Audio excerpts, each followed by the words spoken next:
শুধুমাত্র আটা দিয়ে এই পিঠাগুলো আমি তৈরি করেছি। আর এই পিঠাগুলো তৈরি করে কিন্তু আমি আমার পরিবারের সবাইকে একদম চমকে দিয়েছিলাম। কেউ তো বিশ্বাসই করতে পারছিল না যে এটা শুধু আটা দিয়েই তৈরি করেছি।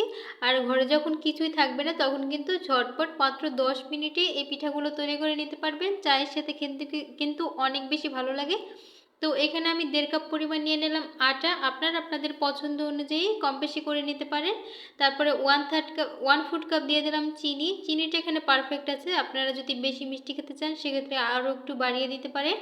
তারপরে স্বাদমতো একটু লবণ আর 1/2 চা চামচ দিয়ে দিলাম বেকিং সোডা। এটা কিন্তু খাবার সোডা যেটা সেটা দিয়ে দিলাম। তারপরে এখানে 1/2 চা চামচের বেশি কিন্তু দিতে যাবেন না, 1/2 চা চামচই দিবেন। তারপরে নর্মাল পানি দিয়ে আমি একটা গোলা তৈরি করব। আর আমি গোলাটা দেখিয়ে দেবো ঠিক কীরকম হবে। খুব বেশি ঘনও হবে না, আবার খুব বেশি পাতলাও হবে না, একটা স্টিকি টাইপের গোলা হবে। আমি দেখিয়ে দিচ্ছি ঠিক কীরকম হবে। তো এই পিঠাটা কিন্তু আমি আমার ছোটোবেলায় অনেক খেয়েছি আমার মায়ের হাতে।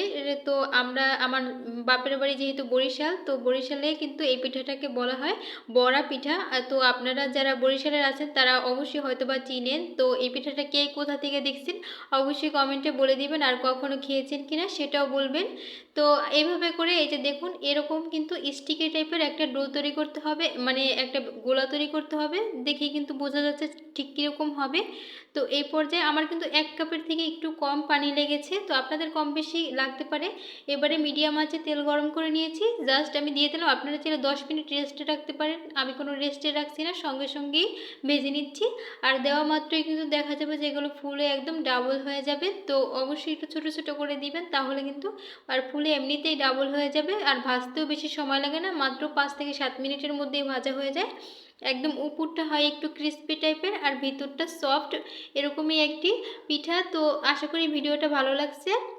আর এই পর্যায়ে কিন্তু আমি এগুলোকে তেল ঝরিয়ে তুলে নিব। আর এরকম নিত্য নতুন ভিডিও পেতে অবশ্যই কিন্তু আমার চ্যানেলটি সাবস্ক্রাইব করে চ্যানেলের সাথেই থাকবেন।